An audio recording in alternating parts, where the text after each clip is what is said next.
ചരിത്രത്തിൽ എല്ലാ ദിവസത്തിനും ഒരു പ്രത്യേകതയുണ്ട്. ഈ ദിവസത്തിനും ഒരു പ്രത്യേകതയുണ്ട്. അതെന്താണെന്ന് അറിയണ്ടേ? Welcome to Aadi group of institutions Ashwamedham powered by brilliant study centre Pala. ഏറെ സ്നേഹത്തോടെ സ്വാഗതം ചെയ്യാം അവർ ജൂറി ശ്രീ ജോ ആന്റണി. നമസ്കാരം സർ. നമസ്കാരം. ഇനി സ്വാഗതം ചെയ്യാം നമ്മുടെ സ്വന്തം ഗ്രാൻഡ് മാസ്റ്റർ GS പ്രദീപ്.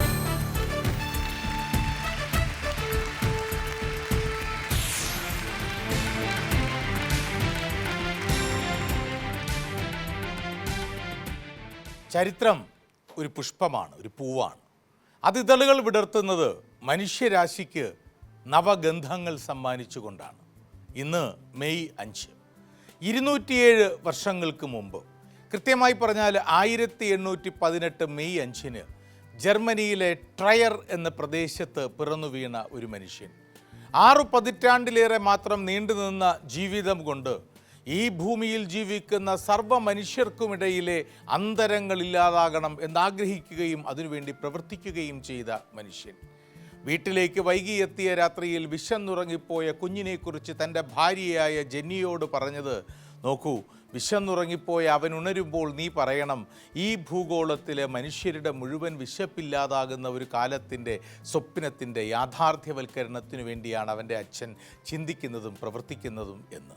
പിന്നീട് ലണ്ടനിലെ ഹൈഗേറ്റ് സെമിത്തേരിയിൽ അന്ത്യവിശ്രമം കൊണ്ടുകഴിഞ്ഞപ്പോഴും അതിനുശേഷവും ഇനി വരുന്ന യുഗങ്ങളോളവും ലോകമെമ്പാടുമുള്ള അവസാനത്തെ മനുഷ്യനും വിലങ്ങിൽ നിന്ന് മോചിതനാകാൻ, അവസാനത്തെ മൊട്ടും വിടരുവാൻ, അവസാനത്തെ മാർജിനലൈസേഷൻ, പാർശ്വവൽക്കരണവും ഇല്ലാതാകുവാൻ സ്വപ്നം കാണുകയും സമൂഹത്തിലേക്ക് അത് പടർത്തുകയും ചെയ്ത ആ മനുഷ്യൻ്റെ, ആ മനീഷിയുടെ ജന്മദിനമാണിത്. കാൾ മാർക്സ് ജനിച്ച മെയ് 5. സ്വാഗതം വിജ്ഞാനത്തിൻ്റെ ഈ വിമോചനത്തിലേക്ക്. Aadi group of institutions Ashwamedham powered by brilliant study centre Pala. ഈ വേദിയിലേക്ക് ജീവിതാനുഭവം കൊണ്ട് വ്യത്യസ്തങ്ങളായ പ്രദേശങ്ങളിലെ യാത്രാ സൗകര്യങ്ങളും ഇല്ലാതിരുന്ന ഒരു കാലഘട്ടത്തിൽ സഞ്ചരിച്ചെത്തി ഔദ്യോഗിക മേഖലകളിൽ ഇടപെട്ട ഒരു ബാങ്ക് ഉദ്യോഗസ്ഥൻ, ഒരു വിമുക്ത ബാങ്ക് ഉദ്യോഗസ്ഥൻ അതിഥിയായി എത്തുന്നു. ആദരവോടെ സ്വാഗതം ചെയ്യാം അശ്വമേധത്തിൻ്റെ അരങ്ങിലേക്ക് ശ്രീ ഗിരിധർ പായി. Walk in sir.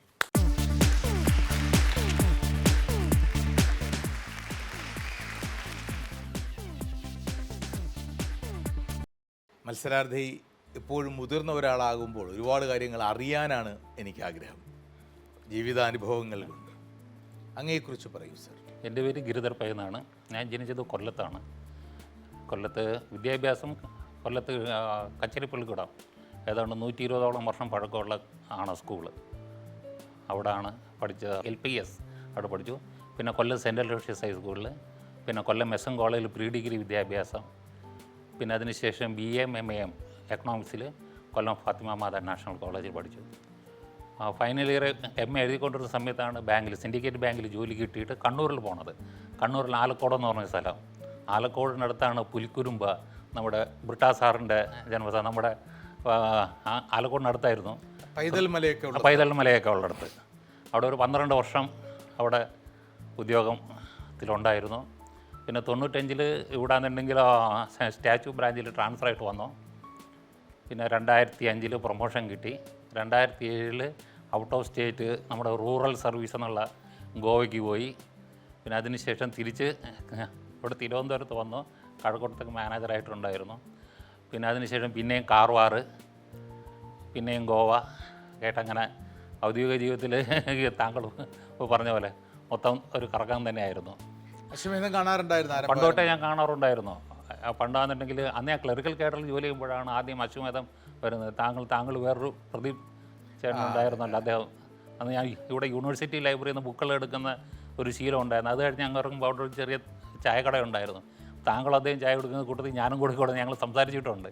താങ്കൾക്ക് ഓർമ്മ ഉണ്ടായിരിക്കുമെന്ന് വിശ്വസിക്കുന്നു. പിന്നെ അന്ന് പക്ഷേ പങ്കെടുക്കാൻ കഴിഞ്ഞില്ല. അന്ന് പങ്കെടുക്കാൻ പറ്റിയില്ല. പ്രൊമോഷനൊക്കെ ആയിട്ട് പോയപ്പോൾ കുടുംബം, വൈഫ്, മകൻ വെൽ സെറ്റിൽഡാണ്.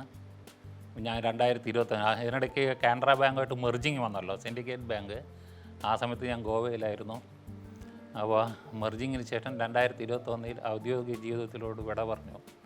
ഇപ്പോൾ റിട്ടയർമെൻറ്റ് ലൈഫ്, എഴുത്ത്, വായന, ഗാനങ്ങൾ, സ്റ്റേജ് പ്രോഗ്രാമൊക്കെ ചെയ്തിട്ടുണ്ട്. അത്യാവശ്യം രണ്ടുപേരും കേൾക്കാം സാർ. ആദ്യം ജയേട്ടൻ എനിക്ക് വളരെ ഇഷ്ടപ്പെട്ട ഒരു ഗായകനാണ് ജയചന്ദ്രൻ.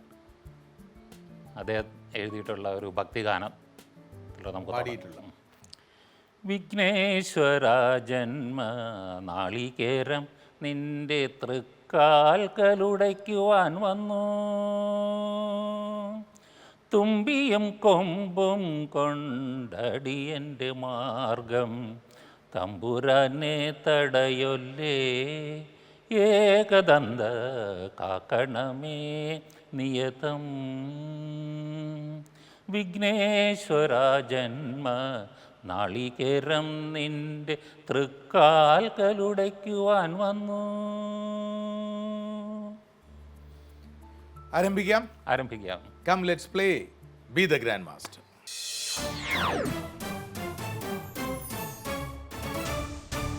അങ്ങ് ഒരുപാട് സഞ്ചരിക്കുന്ന ഒരാളായതുകൊണ്ട് ഇപ്പോഴും സഞ്ചാരമുണ്ട്. അടുത്ത കുറേ യാത്രകൾ ചെയ്തിരുന്നു. അങ്ങ് കണ്ടെത്തേണ്ടത് ഒരു വ്യക്തിയുടെ പേരല്ല, ഒരു സ്ഥലത്തിൻ്റെ പേരാണ്.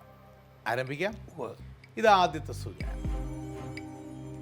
ഒരു സംഘരാജാവിൻ്റെ പേരിലും പിന്നെ താങ്കളിപ്പോൾ പാടിയ വിഘ്നേശ്വരൻ്റെ സഹോദരൻ ആയി സങ്കല്പിക്കപ്പെടുന്ന സാക്ഷാൽ സുബ്രഹ്മണ്യ സ്വാമിയുടെ പേരിലുമാണ് ഈ സ്ഥലത്തിന് പേരുണ്ടായത് എന്ന് ഈ സ്ഥലത്തിൻ്റെ സ്ഥലനാമ ഉൽപ്പത്തി ചരിത്രം പറയുന്നു.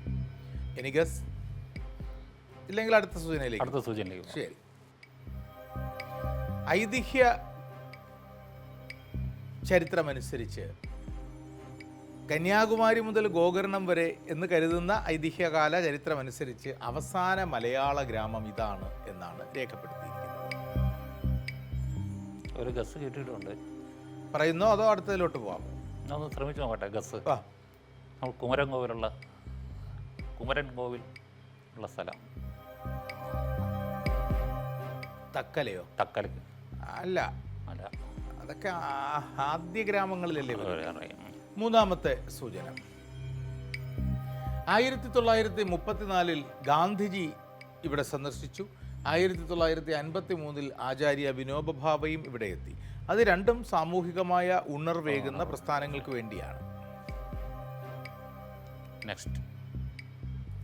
ഈ സ്ഥലം ഇതാ താങ്കൾ ഈ ചിത്രത്തിൽ കാണുന്ന ആഭരണത്താൽ ഏറെ പ്രശസ്തമാണ്.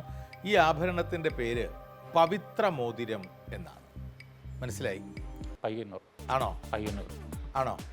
ഇല്ലായിരുന്നെങ്കിൽ ഞാൻ തരുമായിരുന്ന അഞ്ചാമത്തെ സൂചന, താങ്കളുടെ പേര് അവസാനിക്കുന്നിടത്ത് ഈ സ്ഥലത്തിന്റെ പേര് ആരംഭിക്കുന്നു എന്നാകുമായിരുന്നു. പയ്യന്നൂർ. ഞാൻ ജോലി സ്ഥലത്തിനടുത്താണ്. പയ്യന്നൂർ. അവസാന മലയാള ഗ്രാമമാണ് പയ്യന്നൂർ എന്ന് പറയുന്നത്. സുബ്രഹ്മണ്യ സ്വാമിയുടെ പേരുമായി ചേർത്തത് പയ്യന്റെ ഊര്. പയ്യൻ എന്ന് പറയുന്നത് മുരുകനെ കുറിച്ചാണ്. പയ്യന്റെ ഊര് എന്ന് പറയുന്നു. അപ്പൊ ശരി, പയ്യന്നൂരുകാരനായാൽ തന്നെ പാതി നന്നായി ചൊല്ല അവിടെ കണ്ണൂരിലൊക്കെ. അപ്പോൾ ആരംഭിക്കാം. പയ്യന്നൂർ കണ്ടെത്തിയ ശ്രീ പൈ. അനീഷ പ്ലീസ്.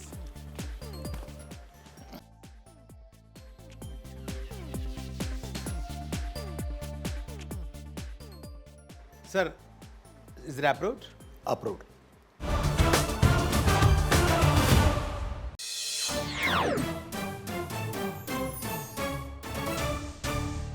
ആദ്യ 10 ചോദ്യങ്ങളുടെ മേഖലയിലേക്ക് അങ്ങ് മനസ്സിൽ വിചാരിച്ച വ്യക്തിയെ തേടിയുള്ള യാത്ര ഇതാ ഇങ്ങനെ ആരംഭിക്കുന്നു. യാഗം.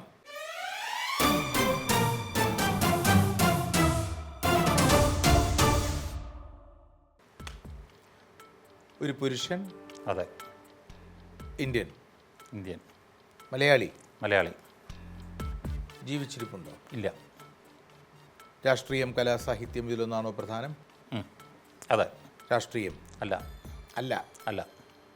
ലിറ്ററേച്ചർ? ഉവ്വ്. ചെറുകഥാ നോവൽ? യെസ്, അതെ. 2000-ന് ശേഷമാണോ മരണം? 2000-ന് ശേഷം. അതെ. ആണ്? അല്ല.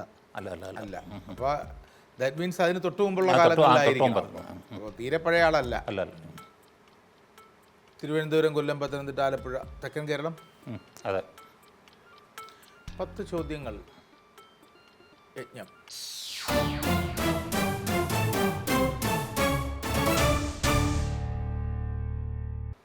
ജനിച്ച സ്ഥലം കോട്ടയം, ഇടുക്കി, എറണാകുളം, തൃശ്ശൂർ? എറണാകുളം. കോട്ടയം, ഇടുക്കി, എറണാകുളം, തൃശ്ശൂർ? അല്ല. ജീവിച്ചത് തിരുവനന്തപുരത്താണോ?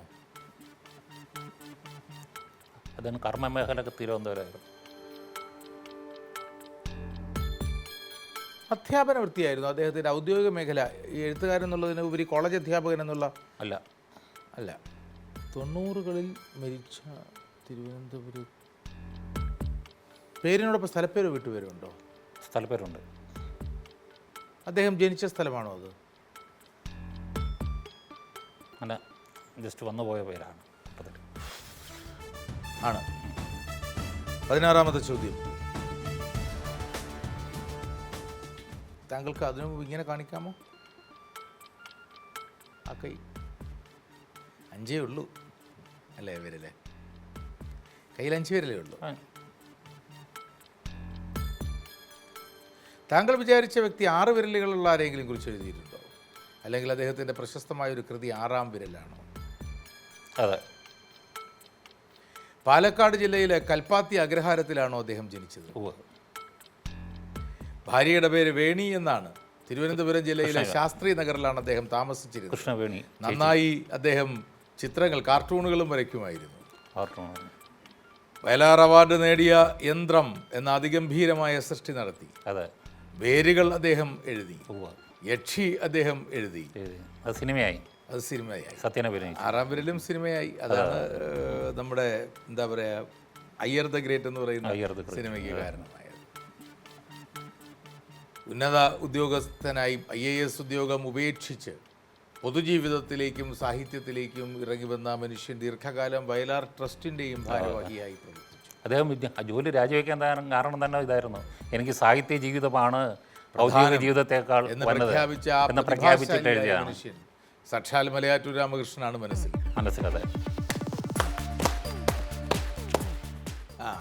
എന്ത് പറ്റി? ജനിച്ച സ്ഥലം പിന്നെ എറണാകുളം. എനിക്കൊരു ചെറിയ കൺഫ്യൂഷൻ ആയിപ്പോയി. അദ്ദേഹം പാലക്കാട് ജില്ലയിലെ നമ്മുടെ രഥോത്സവം ഒക്കെ നടക്കുന്ന കൽപ്പാത്തി അഗ്രഹാരത്തിലാണ്.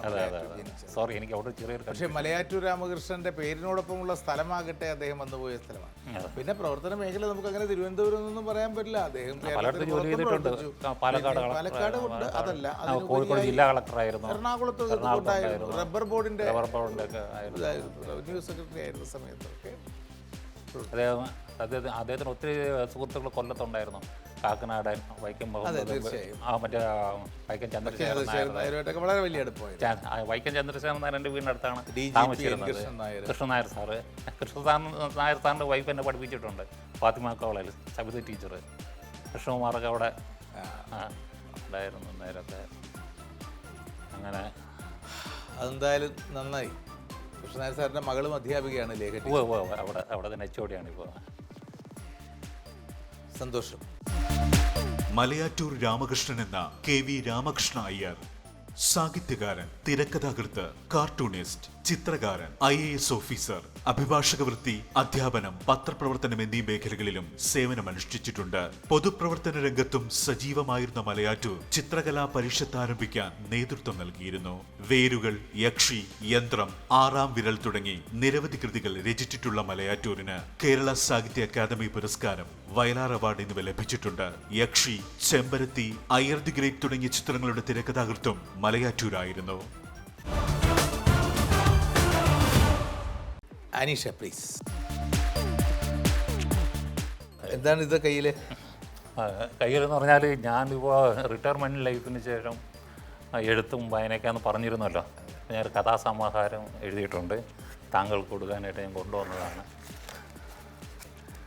ഇത് അപ്പോഴപ്പോൾ മനസ്സിൽ തോന്നിയെല്ലാം കൂടി കാട്ടിക്കൂട്ടി എഴുതിയ കഥകളാണ്.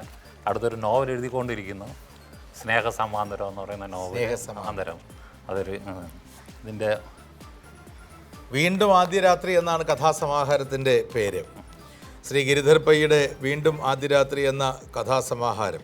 അതിൽ മലയാറ്റൂരിനെ കുറിച്ചൊക്കെ എഴുതിയിട്ടുണ്ട് ഉണ്ടല്ലേ? മുഖവുരയിൽ എനിക്ക് ആദ്യം സമ്മാനം തരുന്നത് ഒരു essay റൈറ്റിങ്ങിന് സമ്മാനം തരുന്നത് മലയാറ്റൂരാണ്.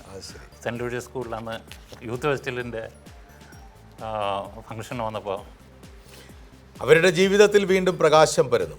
അവർ തമ്മിൽ സ്നേഹത്തോടെ സംസാരിക്കുമ്പോൾ അകലെ ആകാശത്ത് നക്ഷത്രങ്ങൾ അവരെ കണ്ണിറുക്കി കാണിച്ചുകൊണ്ടിരുന്നു.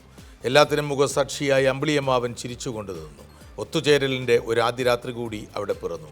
മാംസനിബദ്ധമല്ലാത്ത സ്നേഹമസൃണമായ അലൗകിക സ്നേഹത്തിൻ്റെ ആദ്യ രാത്രി എന്ന് ശ്രീ ഗിരിധർ പയ്യുടെ കഥ അവസാനിക്കുന്നു. നിങ്ങൾക്കും അശ്വമേധത്തിൽ പങ്കെടുക്കാം. ബയോഡേറ്റ അയക്കേണ്ട വിലാസം ashwamedham@kairalitv.in.